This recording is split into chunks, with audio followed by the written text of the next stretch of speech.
Estamos estudiando de una forma breve en dos conferencias qué es el Apocalipsis.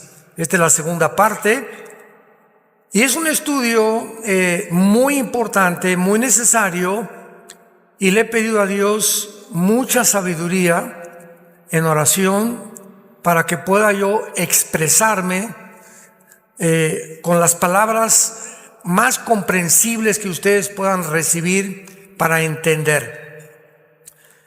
Esta fue la característica más grande de Jesucristo como maestro, que ha sido el gran maestro de maestros. Y tú vienes a los evangelios y encuentras un lenguaje, los árboles, las semillas, el agua, el luégano, la lechuga, los pájaros, puras palabras sencillas, clarísimas, que hasta un agricultor, un ranchero podría entender. Ese fue el lenguaje que Jesucristo usó. Sin embargo, detrás de este lenguaje tan hiper sencillo, como las parábolas y todo lo que Jesús dijo, yo soy el pan que descendió del cielo, yo soy la luz del mundo, se encontraba escondido detrás de estas palabras la sabiduría de Dios. Y así rápidamente puedes tú comenzar a estudiar Mateo 13, la parábola de las semillas. Un sembrador salió y sembró, una cayó junto a la tierra, vinieron los pájaros, se la llevaron, otra cayó entre los espinos, otra entre las piedras y otra cayó en buena tierra. Y toda la audiencia que Cristo tenía no entendían o se oían como un cuento para dormir a un niño. Pero detrás de las parábolas y de esas enseñanzas se encontraba la sabiduría de Dios. ¿Y qué hizo Jesucristo? Les dijo, cuando acababa de predicar las parábolas, agarró a sus discípulos, vengan para acá. A ustedes les he dado a conocer estos misterios, no a la gente común y corriente. Y les voy a explicar la parábola. El sembrador salió a sembrar, la semilla es la palabra de Dios. La tierra es el corazón humano. Y cuando alguien escucha la palabra de Dios, no entiende, y los pájaros son el diablo que viene y arrebata la semilla para que no dé fruto. La que cayó entre espinos es gente que no entiende la palabra y se retira antes de tiempo. La que cayó entre las piedras son personas que por el afán del dinero, el afán de la vida y las riquezas engañosas abandonan el camino y ahogan la palabra. Y la que dio fruto son los que la reciben y mantienen regando la semilla, manteniéndose, leyendo la Biblia a diario, memorizando la Biblia, estudiando la Biblia, comparando la Biblia y trayendo la Biblia el domingo a la iglesia. Esos son los que van a dar fruto. Entonces, ¿cuántas enseñanzas tan profundas se encontraban en un lenguaje tan sencillo? Pero cuando llegamos al Apocalipsis, llegamos a un libro donde más de 250 citas provienen del Antiguo Testamento. Y encontramos candeleros, el altar de Dios, el tabernáculo, los 144,000 judíos, las estrellas, etcétera, etcétera. Lenguaje que provenía del Antiguo Testamento y una simbología impresionante. Y esto ha hecho que inclusive maestros de la Biblia se hayan rehusado a enseñar el libro del Apocalipsis. Porque dicen, pues es demasiadas interpretaciones, demasiados símbolos, etcétera, etcétera. Pero no. El versículo 3 dice, dichosos los que leen y los que oyen las palabras de esta profecía. Todas las cosas en el Antiguo Testamento quedaron selladas. Pero el libro del Apocalipsis es un libro que no está sellado y que va a ser revelado a los entendidos de la generación en la que tú y yo pertenecemos. Antes de abordar algunos temas aquí importantes, vayamos rápidamente al libro de Daniel, capítulo 12, porque el libro del Apocalipsis no puede ser comprendido sin antes estudiar Daniel, porque Daniel puso los cimientos y el apóstol Juan, que escribió Apocalipsis, construyó sobre lo que Daniel recibió en sus visiones. Y veamos esta revelación tan preciosa en el libro de Daniel, que escribió 600 años antes del apóstol Juan, o hace 2600 años.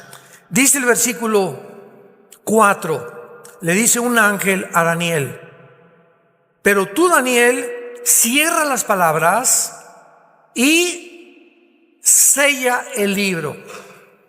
O sea, prohibido leer lo que te voy a decir hasta los tiempos finales. Sella el libro hasta el tiempo del fin, que es el tiempo en que tú y yo estamos viviendo. Muchos correrán de aquí para allá y la ciencia aumentará. Versículo 9.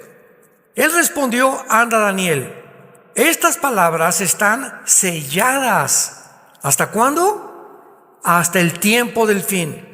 Muchos serán limpios, emblanquecidos, purificados. Los impíos irán de mal en peor, o sea, procederán impíamente, y ninguno de los impíos entenderá.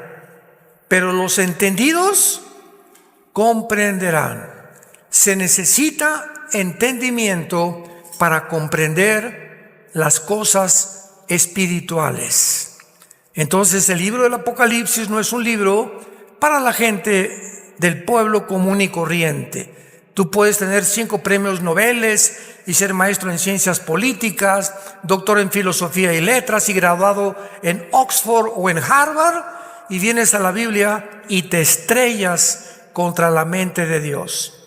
Porque la mente humana tiene un límite, y los que quieren atravesar ese límite y tratar de comprender más allá de ese límite, se vuelven locos. Así tan sencillo. Y así tenemos Carlos Marx, tenemos a el padre de la psicología, ¿verdad?, a Freud, tenemos a Friedrich Nietzsche, el padre del ateísmo del siglo pasado. Nietzsche influyó en Hitler, en Lenin, en Mussolini, en Stalin y en todos los Mao, y todos los dictadores del siglo pasado fueron influenciados por Carlos Darwin y por Friedrich Nietzsche. ¿Cómo acabó el padre del ateísmo? Loco, en un manicomio, y se volvió homosexual antes de morir. Carlos Marx, pobrecito, ¿verdad?, murió en la pobreza, aunque era un hombre sincero, que postuló una doctrina hegeliana junto con Federico Engels. Vino Nicolás Lenin, él llevó a la práctica el capitalismo y el manifiesto comunista. Después lo absorbió Lenin, y después lo absorbió, José Stalin. Y después vino la Segunda Guerra Mundial con Mussolini, el loco, Hitler, otro psicópata, y todos estos hombres quisieron ser guiados por supuestas guías espirituales, como decía Hitler, que lo guiaba un espíritu, y murieron, ¿verdad?, del lado más desastroso y terrorífico que nos podamos nosotros imaginar. Y rápidamente, finalmente, veamos en 1 Corintios capítulo 2. Estos versículos nos dan un cimiento para que ustedes entiendan lo que les estoy tratando de comunicar. 1 Corintios 2, versículo 6.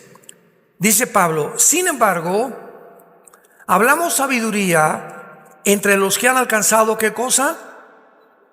Un cristiano no maduro es un cristiano que todavía no entiende Apocalipsis, ni Daniel, ni Ezequiel, ni Zacarías, ni Malaquías.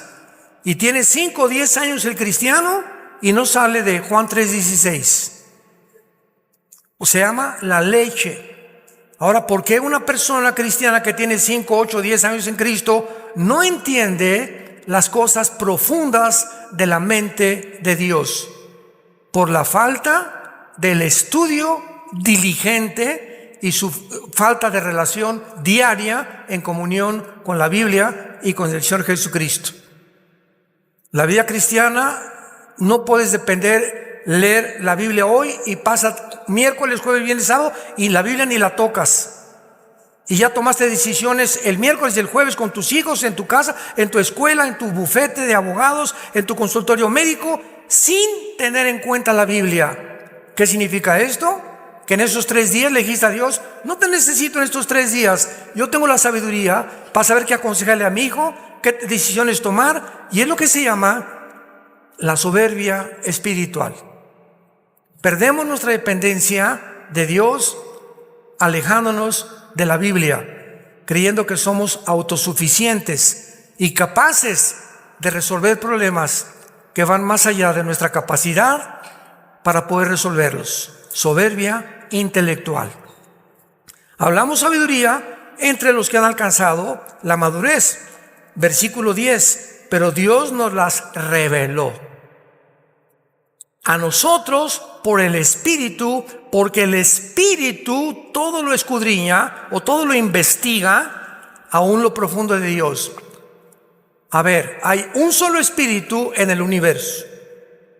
Un solo Espíritu de los billones. Los ángeles son espíritus, los serafines, los querubines, los seres humanos. Hay billones de espíritus en el universo, pero hay uno solo que posee toda la verdad.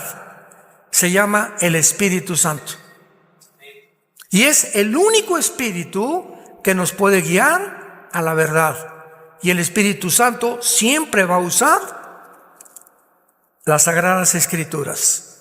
¿Ves la importancia de tener contacto con la Biblia? Porque te desligas de la Biblia, la dejas de leer, la dejas de estudiar, no te disipulas, pierdes el camino así. Somos como ovejas que necesitamos un pastor. No hay un solo animal en el mundo que necesite un pastor y que nunca verá sin un pastor más que las ovejas. Escúchame, ¿sabes por qué? Porque escogió Dios a las ovejas como el animal para compararnos con nosotros. No escogió al perro, ni al rinoceronte, ni al caballo, ni a ningún animal. Dios escogió a las ovejas porque son los animales más brutos. Ya te sentiste ofendido, ¿verdad? Son los animales más ciegos. Son los animales más torpes. Son los animales más indefensos de todos los animales que Dios creó. Una oveja no tiene la capacidad de defenderse. Los conejos corren, todos tienen de alguna manera de huir del peligro. Pero las ovejas son indefensas. Deliberadamente la Dios creó para que necesitaran un pastor. Así que nosotros somos igual de semiciegos. Las ovejas no ven de aquí a 5 o 6 metros, pero cuando oyen el cayado del pastor que golpea, sí oyen. No ven, pero oyen. Nosotros no vemos a Jesús, pero lo oímos a través de su palabra. No necesitamos ver a Jesús. Cuando prestas oído a su palabra como las ovejas, oyen el ruido, las ovejas siguen el golpeteo del bastón del pastor con las piedras. A una oveja la metes a un barril en reversa y ahí está. Y en lugar de que se eche en reversa o que salga, ahí se queda la bruta. Son tan indefensas que ni siquiera pueden recurrir a salir o meterse, igual que los seres humanos. Tengo un problema, voy al psicólogo, la doctora Corazón, Walter Mercado, los astrólogos, espiritismo, un chamán, un brujo. Somos tan tontos de creer que hay alguien en el mundo que nos puede ayudar, menos Dios. Así de tercos somos los seres humanos. Ahora entiendes por qué solo el Espíritu que conoce las cosas profundas de Dios es el que te puede guiar a la verdad. Y finalmente dice el versículo 14, 1 Corintios 2, el hombre natural, o sea, el que no tiene al Espíritu Santo, no percibe las cosas que son del Espíritu de Dios, porque para él son locura. ¿Por qué qué? Porque no las puede entender, porque se han de discernir espiritualmente. Viene un niño, Alberto Einstein, en este caso soy yo. Mr. Einstein, ¿qué significa la fórmula E igual a mc al cuadrado? Chamaco menso, 6 años de edad. ¿tú quieres, Pepito, que yo te explique que la energía es igual a la masa por la velocidad de la luz al cuadrado? ¿Qué dijo? Eso es lo que es la fórmula de la relatividad, la que completamente transformó en 1943 la física, y se incluyó la ley de la relatividad como la cuarta dimensión. Pero Pepito, mira, por más que te explique lo de la velocidad, lo de la energía sobre la masa por la velocidad de la luz al cuadrado, etcétera, no lo vas a entender. ¿Por qué? Porque tu cerebrito no está desarrollado. Entonces tienes que aprender la A, la B, la C, la D, y conforme vayas creciendo, aritmética, matemáticas, raíz cuadrada, cálculo diferencial, cálculo cuántico, etcétera, etcétera. Cuando crezcas, entenderás las cosas que no entendías cuando eras niño. Así es la vida espiritual. Hay muchos en la iglesia que son niños. Y vienen a la Biblia y por más que la leen, no entienden muchas cosas que ya deberías entender. Porque no las entiendes, porque no te gusta estudiar la Biblia diligentemente. Bueno, pues vamos al Apocalipsis y veamos claramente, después de haber examinado la clave, que el Apocalipsis es un libro de las cosas que sucedieron en el tiempo de Juan, en el tiempo de la iglesia, que es la que vivimos, y todas las cosas futuras que van a suceder en el tiempo en que tú y yo estamos viviendo. En el capítulo 6 del Apocalipsis se inicia, después de la iglesia que ha sido arrebatada al cielo, el derramamiento de los sellos de Dios. Vean esto. Antiguamente, voy a tomar una hoja más simple, una hoja. Antiguamente no había o no se escribía como se escribe actualmente. En el capítulo 5 del Apocalipsis se describe a Dios con un rollo. Y de repente un ángel proclama en el universo: ¿quién es digno? Y un rollo sellado con un sello, 2, 3, 4, 5, 6, 7 sellos. Antiguamente, si yo le quería mandar un mensaje a mi patrón o a mi compadre o a alguna persona, le ponía una cera y en el anillo personal de mi familia lo ponía así, que sellaba, y cuando recibía la persona, mi destinatario, el rollo, sabía que venía de mí y que no era una falsificación. Entonces se sellaban las cartas con sellos de cera. Entonces se describe a Dios con un libro o con un papiro sellado 7 veces. Pero se proclama en el universo: ¿quién es digno en todo el universo? ¿Será la Madre Teresa? ¿Abraham? ¿Isaac? ¿Jacob? ¿San José? ¿Cirindano? ¿San Clotilde? ¿San Agustín? ¿Habrá alguien en los querubines, los serafines, que puedan desatar los sellos? Y se contestó: no hay nadie en el universo digno de abrir los sellos que contienen los 21 juicios de Dios sobre el mundo en el tiempo futuro que estamos viviendo. Y finalmente, el apóstol Juan, que estaba viendo toda esta escena en el cielo, dice: pero vi uno como el Cordero de Dios, que se acercaba al trono de Dios, y el Padre le entregaba a Jesucristo, ya resucitado, por haber vencido la muerte, vencido a Satanás y vencido el pecado. Él es el único digno de que pueda desatar los sellos. Y dentro de los 7 sellos se encuentran 7 trompetas y 7 copas. Así que los 7 sellos contienen todos los juicios de Dios. Y se abre el primer sello, capítulo 6, versículo 1, un caballo blanco, que simboliza la entrada del anticristo pacíficamente al mundo, convergiendo con Daniel 9:27, confirmando un pacto con los judíos para poder durante 7 años garantizarles a los judíos la protección de sus enemigos. Así comienza la tribulación. La tribulación no comienza con el rapto de la iglesia. El rapto de la iglesia puede ser hoy, en la noche, mañana, dentro de un mes, y puede pasar entre el rapto de la iglesia y la confirmación del anticristo 1 año, o 6 meses, o 3 años. O sea, el rapto no es así y después inmediatamente al otro día comienza la tribulación. Puede haber un periodo intermedio entre el rapto y el inicio de la tribulación, donde todavía Dios continuará después del rapto otorgando su gracia para que muchos acepten a Jesucristo, que entrarán a la tribulación, desde luego, y posiblemente sean bastantes de los 144,000 judíos sellados que aparecen en el capítulo 7. Entonces Cristo quita el primer sello y aparece un caballo blanco. Noten ustedes que tenía un arco, pero con corona y sin flechas.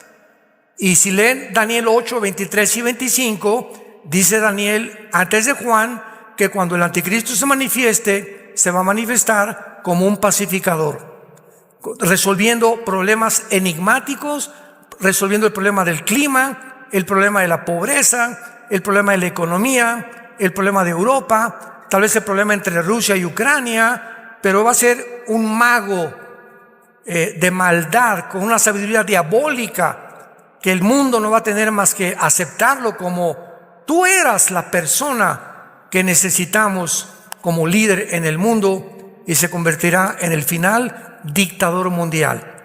Sin embargo, a los 3 años y medio va a violar esto, y dice el versículo 3, el segundo sello, vi un caballo bermejo.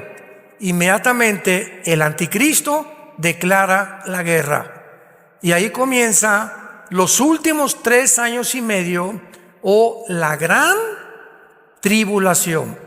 Porque los primeros 3 años y medio es la tribulación, y los segundos, división, 3 años y medio son la gran tribulación. Comienza con la guerra. La invasión de Putin a Ucrania no desatará la tercera guerra mundial. La tercera guerra mundial lo retrata Apocalipsis 16 del 12 en adelante, que se llama el Armagedón. Cuando los reyes del oriente, Siria, Irak, tal vez Rusia, Corea del Norte, la India van a formar parte de esta coalición, van a atravesar el río Éufrates, que por cierto ya se está secando, para dirigirse a Israel, al Valle del Megido.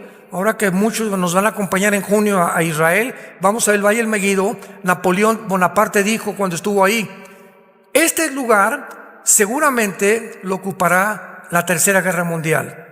Es un valle inmenso, el Valle del Megido, que se llama en Joel 3 el Valle de Josafat. Entonces ahí va a ser la tercera guerra mundial. Para que la tercera guerra mundial se realice faltan 2 o 3 guerras más, que tal vez nosotros vayamos a ver. Es posible que este año veamos una guerra de carácter nuclear. No que desaparezca el mundo, pero varias naciones pueden comenzar ya a eliminarse del mapa o del mapamundi humano. Y posiblemente, ¿verdad?, sean un conflicto que pueda desatarse principalmente en el Medio Oriente, porque para que el anticristo surja, Estados Unidos tiene que desaparecer. Y ahorita las 2 potencias que se han enfrentado son Rusia, apoyada por Irán, apoyada por Rusia, apoyada por Siria, apoyada por Irak. Putin tiene todo el apoyo de todas las naciones musulmanas, tanto de los chiitas como de los sunnis, y de casi 8 o 10 naciones del Medio Oriente en contra de Estados Unidos y del ejército de Europa, que es la OTAN, que se formó en 1947 para impedir la propagación del comunismo hacia el norte y el oriente de Europa. Así que ahorita hay un conflicto entre Oriente y Occidente. ¿Quién va a ganar de esta guerra? A fuerza, Rusia o manda bombas a Estados Unidos, y Estados Unidos no tiene la capacidad de detener las bombas de Putin o de Rusia por la siguiente razón. Escuchen con mucha atención. Cuando cayó el comunismo en 1991, Estados Unidos se engrandeció y se ensoberbeció. Ya el comunismo fracasó, ¿ya lo vieron? ahora el capitalismo, como les hemos dicho, la libertad, el libre comercio, el libre mercado, ¿verdad? La democracia van a triunfar. Y hasta Rusia algún día, que ya vio que el comunismo no funciona, va a ser democrática. Pasaron no ni siquiera 10 años y comenzó el siglo XXI cuando nombraron al exdirector de la KGB, Putin, como presidente de Rusia. Y Putin surge como exdirector de la KGB como el estratega militar número 1 de la humanidad. Ese chaparrito peloncito que tú ves, que es judoka, cinta negra en judo, y que todos los 3 veces a la semana se mete un agua con hielos y que tiene una condición física extraordinaria, es el estratega militar número 1 en el mundo. Y entonces invade Ucrania porque ve que están rodeando la OTAN a Ucrania con tanques de guerra, y el día que llegaran los de la OTAN a poner misiles en Ucrania apuntando a Moscú, se acababa Rusia. ¿Por qué? Porque en 15 minutos un misil de Ucrania a Moscú llega en 15 minutos y acabarían con Rusia. No lo iba a permitir Putin. Bueno, ustedes ya saben todo este relajo que hubo, ¿verdad? Los Estados Unidos, no podemos permitir esto, sanciones económicas que fracasaron. Europa se hundió más, el dólar se hundió más todavía, porque el rublo y el yuan de China se fortalecieron al rublo ruso, Irán fortaleció con el petróleo a Rusia, y Rusia no le han hecho absolutamente nada las sanciones económicas. Además, Rusia actualmente es la potencia mundial con el mayor armamento nuclear, que no tiene ni Estados Unidos, ni China, ni Corea del Norte, ni ninguna nación del mundo. El armamento nuclear que tienen los rusos supera. Estados Unidos tiene navíos, portaaviones, aviones F-35 de combate, lo que tú me quieras mencionar. Pero la capacidad nuclear de Rusia nadie la supera. ¿Por qué? El presidente Biden tiene un portafolio que contiene los códigos para poder desatar una guerra mundial. Y vamos a suponer que le hablan al presidente Biden. Vemos en los satélites que hay una bomba que salió, parece que o de Corea del Norte o de Rusia, no estamos muy seguros, pero ella va volando a una velocidad supersónica, como el Poseidón, que es la nueva arma de Rusia. Esta arma, este misil que Rusia enviará a Estados Unidos, tardaría 23 o 24 minutos en llegar a Washington o a Nueva York. 23 o 24 minutos. En el portafolio que tiene el presidente de Estados Unidos, tiene que abrirlo y tiene que apretar un botón, dando la orden al ejército, a la Fuerza Aérea y a la Marina de que abran las compuertas para las armas nucleares y contesten el fuego nuclear contra Rusia. Sin embargo, al presidente Biden le tardaría 5 minutos en dar esa orden. Desde el momento que le comunican, abre el portafolio, le dan el código, porque él no tiene el código, es un general que siempre lo acompaña, y ya con el código, y más que ahorita ya el presidente Biden está medio senilidad mental, ¿verdad? Ya tiene reacciones que ya no son normales. ¿Cuánto tardaría? Esos 5 minutos no le bastarían a Estados Unidos para impedir que Rusia explotara su primer misil en Washington o en Nueva York. Además de esto, Rusia tiene un submarino que se llama el Poseidón, que no lo tiene nadie, ninguna armada del mundo entero. Este submarino es indetectable. No se puede rastrear, porque casi todos por medio de ondas del sonido, pues se detectan, ¿verdad? Hay 5 submarinos Poseidón en el Atlántico apuntando a Washington, y 5 en el Golfo, en el mar Pacífico, apuntando a Los Ángeles y a todo el área occidental de Estados Unidos. Estos submarinos, Estados Unidos ahorita no sabe dónde están. Así que de cualquier manera que sigan arrinconando a Putin, porque también es un monstruo, ¿verdad? Porque está hecho barbaridad y tremenda. No estamos defendiendo a nadie, estamos presentando la realidad. En el momento en que él decida, borra Estados Unidos del mapa en medio minuto. Solamente neutralizando Washington y Nueva York, se acaba la Casa Blanca, se acaba Estados Unidos. La bolsa de valores desaparece, desaparece la Casa Blanca, desaparecen los senadores, desaparece todo el movimiento político y económico de la nación que hace más de 75 años ha tenido el liderazgo mundial. Y esta es la guerra que el anticristo desarrollará. Estados Unidos no puede permanecer si el anticristo va a surgir como el próximo líder mundial. Él no puede tener competencia. Rusia aparece en Ezequiel 38, la China aparece en Apocalipsis 9 y en Apocalipsis 16. Así que sabemos, de todas esas naciones ahorita, los que van a sobrevivir va a ser Irán, va a ser Turquía, va a ser la Rusia, va a ser la China y las naciones del Medio Oriente. Europa y Querétaro se borrarán del mapa. ¿Por qué lo digo esto? Vayamos en Apocalipsis 6, versículo, a ver el cuarto sello. Apocalipsis 6, versículo 8. Veamos lo que hace 2600 años profetizó la Biblia. Y todo tiene una conceptualidad, un sentido común, una lógica tan grande.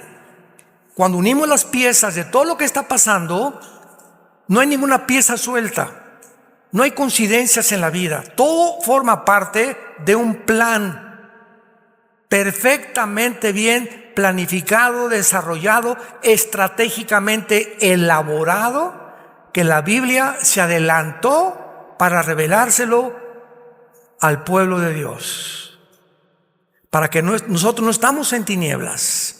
No tenemos por qué vivir en inseguridad. ¿Y si el dólar se cae? ¿Y si el peso? ¿Y si esto? ¿Y si el otro? ¿Y qué? No te dejaré ni te desampararé, dice el Señor.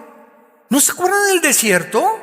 2 millones de personas los mandé a un desierto, sin Oxxo, sin Walmart, sin Plaza Atenea, sin zapaterías, sin agua, sin ropa, sin sastres, sin costureras. Casi 40 años.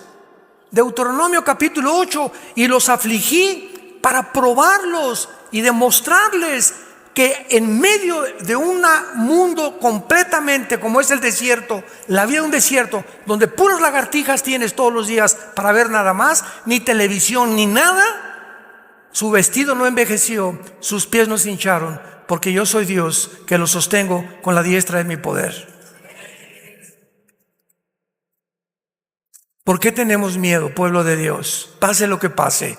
Si Él sostuvo tanta gente sin nada, ahora pase lo que pase en el mundo, Dios tiene más poder todavía, porque su Hijo resucitó entre los muertos y vive dentro de ti. Y nos dejó su libro para que pudiéramos aprender de este libro las maravillas que nos esperan en este mundo después que todo desaparezca. Dice Apocalipsis 6, versículo 8, miré un caballo amarillo, léanlo con mucha atención, y el que lo montaba tenía por nombre Muerte, y el Hades, o sea, el infierno, le seguía. Y le fue dada potestad sobre, ¿cuántos? La cuarta parte de la tierra para matar con espada, o sea, con guerra, con hambre, que es el resultado de las guerras, con mortandad, que son pestes, y con las fieras de la tierra, que se vienen de la selva a las ciudades por falta de comida, acabar con los moribundos y con los muertos. ¿Cuántos habitantes hay en el mundo ahorita? 8,000 millones. Le quitamos la cuarta parte, ¿cuántos son? 2,000 millones. Estamos comenzando apenas. Las primeras guerras morirán 2,000 millones de personas. ¿Tienes idea de cuál es esto? Para que tengas una ligera idea, desde Alaska hasta la Patagonia en Argentina, todo el continente americano, Canadá, Estados Unidos, México, Panamá, Guatemala, hasta la Patagonia, habemos 1.100 millones de seres humanos. Aquí está diciendo que al principio morirán 2 continentes enteros, iguales al continente americano de personas. Y como en la Biblia no aparece Estados Unidos, ni Querétaro, ni México, ni ninguna nación solamente encuentras en la Biblia, al final de los tiempos, naciones del norte de África y del Medio Oriente, y algunas de Asia Central, nada más. Lo que nos da a entender que después de que caiga Estados Unidos, desaparecerá todo el continente americano, tú y yo. Pero ya no vamos a estar aquí nosotros. Así que adiós, ya nos vemos al ratito, Adiós mundo cruel, ya nunca te veré, como dice la canción.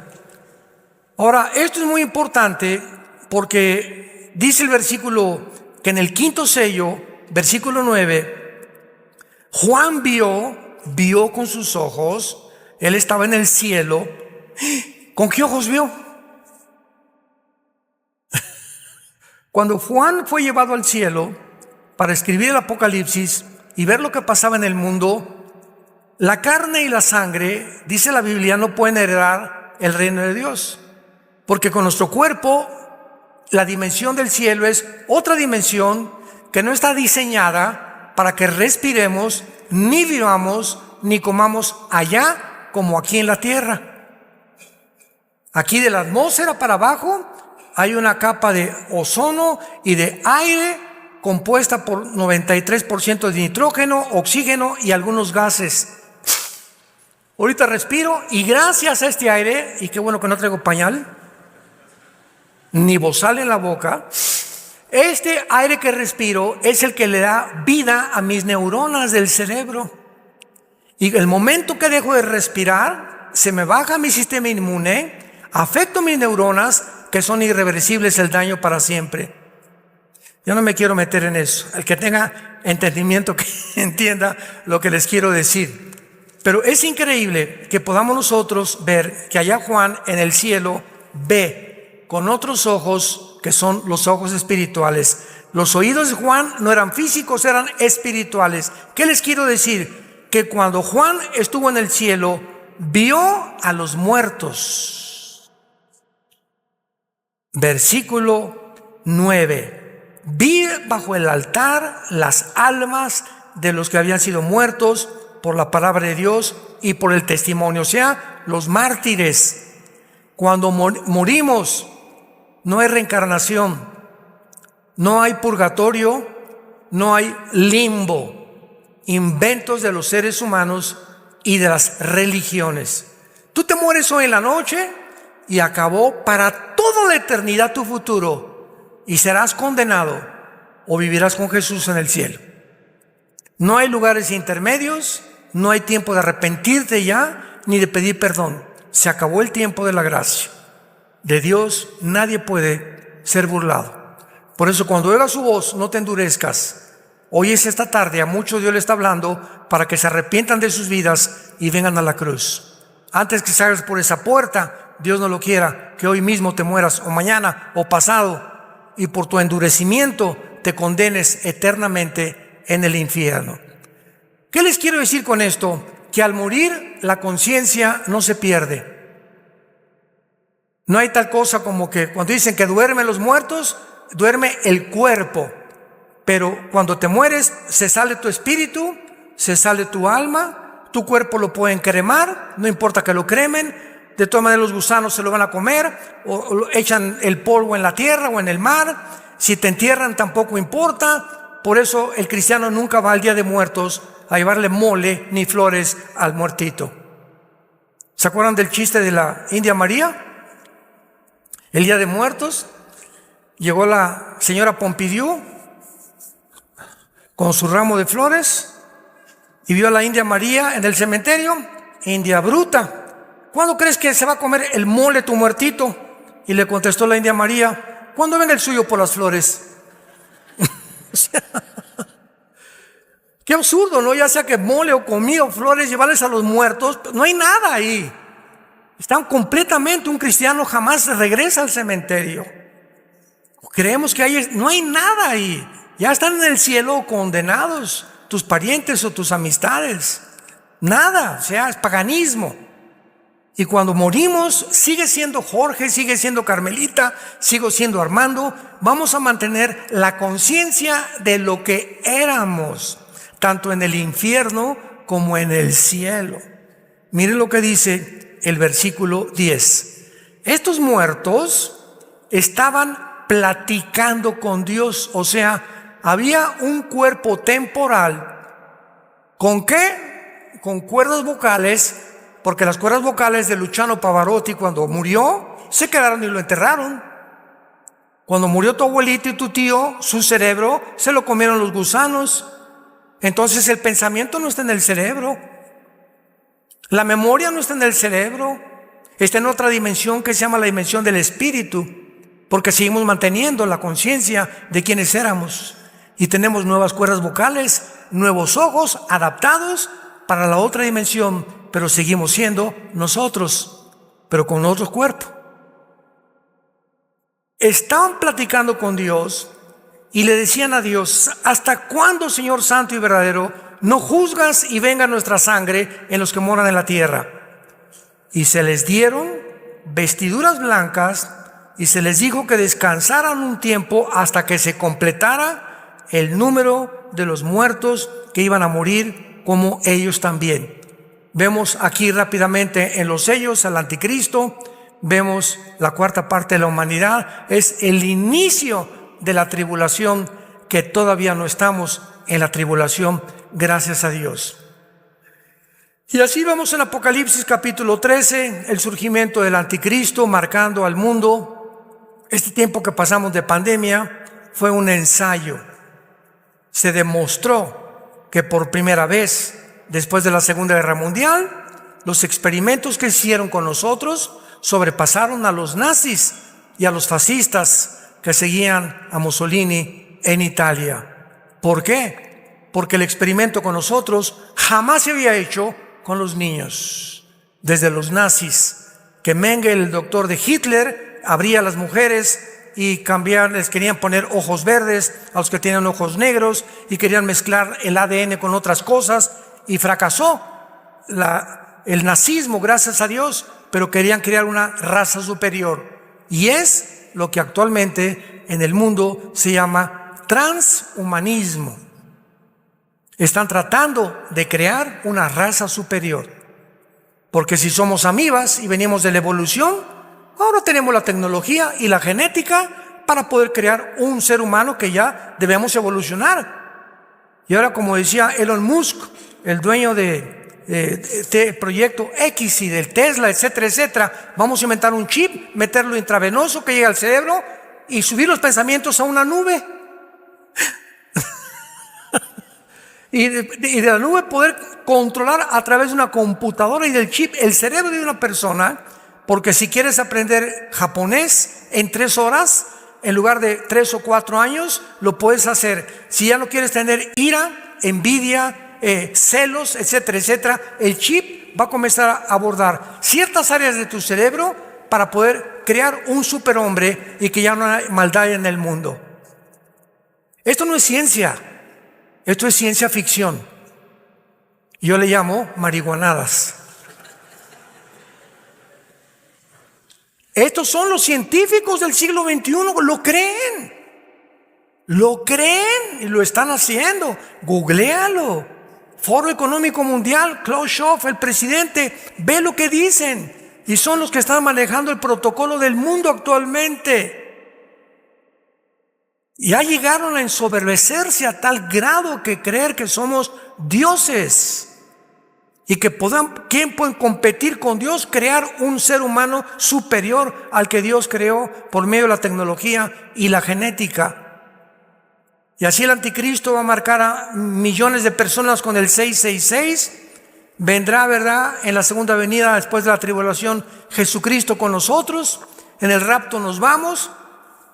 Pasan 7 años de tribulación, y mientras está aquí la tribulación, estamos en el cielo. 1 Corintios 3, del 10 al 12, 1 Corintios 15, 51 al 53, Romanos 14, 10. Estamos en el cielo con Dios, en el juicio de las obras, porque seremos juzgados ya no conforme a la salvación, sino a lo que hiciste mientras estabas tú y yo en el cuerpo, lo que hicimos o lo que dejamos de hacer, y los motivos por los cuales hicimos lo que hicimos para la obra de Dios. Y después de que seamos juzgados y entregar las recompensas, vienen las bodas del Cordero, Apocalipsis 19, y acabando las bodas, bajamos al terminar la tribulación en el mundo con los ángeles de Cristo, Apocalipsis 19, a establecer su reino milenial, donde moraremos en el reino mesiánico prometido a los patriarcas y a todos los profetas del Antiguo Testamento, 1000 años. Al acabar los 1000 años, que va a estar Satanás atado, va a ser desatado otra vez la última rebelión y bajará la nueva Jerusalén, Apocalipsis 21 y 22, al mundo, y en la nueva Jerusalén entraremos a vivir para siempre con Jesucristo. Y dice Daniel capítulo 7 que muchos gobernarán otras galaxias, porque Dios creará cielos nuevos y nueva tierra. Muchos tendrán tronos. No todos los cristianos van a ser capitanes, ni coroneles, ni generales. Muchos cristianos seguirán siendo soldados rasos en la otra vida, porque eso es lo que quisieron ser. Pues yo de panzazo con que pase, pues ya, con eso me conformo. Por eso dice la Biblia, no os canséis, y mostrar la misma solicitud de al principio, para que seamos imitadores de los que por la fe y la paciencia heredamos las promesas. No somos de los que retroceden, porque muchos salieron de nosotros, pero no eran de nosotros. Porque si hubieran sido de nosotros, hubieran permanecido con nosotros. Pero muchos vamos a ver que van a salir de la iglesia porque nunca se arrepintieron. Nunca fueron salvos, nunca fueron regenerados por el Espíritu Santo, nunca nacieron de nuevo. Eran religiosos nada más. Les gustaba oír, a Herodes le encantaba oír a Juan el Bautista y acabó cortándole la cabeza. Y las iglesias están llenas de personas en el mundo entero que no son salvas. Todas las iglesias hay la mitad de cizaña y la mitad del trigo. No todos los que tú ves a tu alrededor o atrás de ti o al lado o a la derecha son realmente cristianos. El tiempo lo dirá por la conducta, la forma, las palabras y su forma de vivir. Porque el que recibió a Cristo ha sido transformado internamente, se convierte en un mejor esposo, la esposa ya no es tan repelona con él, los hijos son más apasionados por amar a sus padres, los padres a los hijos, mis negocios los manejo con honestidad, trato de vivir una vida tranquila, irreprensible delante de Dios, trato de hablarle a la gente, a mi familia de Jesucristo. Si tienes a Cristo y dices que eres cristiano, pregúntate, desde que te convertiste, ¿a cuántas personas has ganado para Cristo? ¿A cuántas personas les has hablado de Cristo en tu vida? Pregúntatelo, sé honesto, sé honesta. ¿Has hablado con alguna persona y la has guiado a recibir a Cristo en tu vida desde que te convertiste? Que dice Hechos 1:8, recibirán poder cuando venga el Espíritu Santo y me serán testigos. El Espíritu de Dios entra en nuestra vida para quitarnos el miedo de hablar de Cristo. Y nos enfrentamos a estudiantes, a ateos, a burladores, a familiares que te critican y todo, pero tenemos el valor de decirles, sí creo en Cristo, ¿y qué? Y les ofrezco una mejor vida y en Navidad me paro y no me da vergüenza testificar a toda la familia, arrepiéntanse, Cristo murió por ustedes. Y estamos hablando a toda la gente que podamos, al panadero. Anoche fuimos aquí nos encanta venir aquí en Querétaro, al Zócalo, al centro, y venía gente, ¿verdad? Una que tenía asma, otro que nos hizo rapear, etcétera, etcétera, y por todos los otros repartiendo Biblias chiquitas y hablando de Cristo y repartiéndoselas a toda la gente. Y a toda la gente que podíamos, le hablábamos de Jesús, porque somos testigos de Cristo. Al elevadorista, a la que te lleva las tortillas, a tu chofer, al de la farmacia, dale un folleto, dale una conferencia, un libro cristiano. Habla, comunícate, transmite lo que Dios a través de nosotros quiere transmitir. Es tiempo que la iglesia despierte y que recordemos en qué batalla nos encontramos. Y en el Apocalipsis, que es la revelación de Dios, el plan de Dios termina y lo seguiremos entendiendo cuando tenemos realmente la pasión por seguir la verdad, apasionados por la verdad hasta el día de nuestra muerte. Te damos gracias, Señor, en esta tarde por tu palabra. Los cielos y la tierra pasarán, pero tus palabras permanecerán. Te damos gracias por habernos resucitado juntamente con Cristo, por haber permitido que muramos juntamente con Él, y porque ahora nos consideras sentados en el trono de tu gracia, formando parte de la herencia que tu Hijo Jesucristo recibió cuando resucitó de entre los muertos. Te damos gracias por tan grande amor en la cruz, porque Dios muestra su amor para con nosotros en que, siendo aún pecadores, Cristo murió por nosotros. El que no conoció pecado, por nosotros se hizo pecado, para que nosotros fuéramos hechos la justicia de Dios en Él. Él, despreciado y desechado entre los hombres, varón de dolores, experimentado en quebranto. Escondimos el rostro de Él, fue menospreciado y no le estimamos. Ciertamente llevó Él nuestras enfermedades y nuestros dolores, y nosotros le tuvimos por abatido de Dios.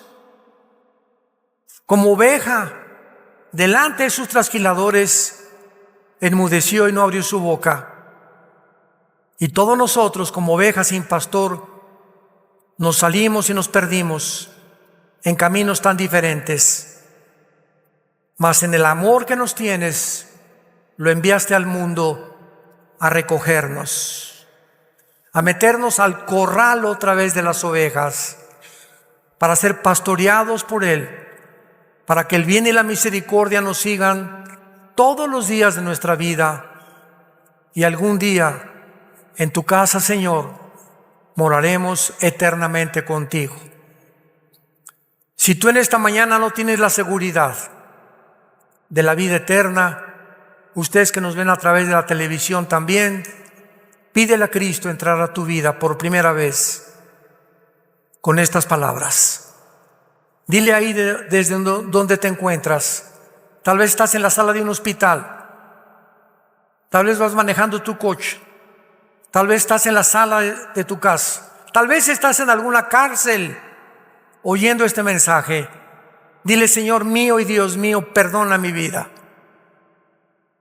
perdona mis pecados, porque creo que en esa cruz tu Hijo derramó su sangre para pagar por ellos, y que a los 3 días resucitó de los muertos.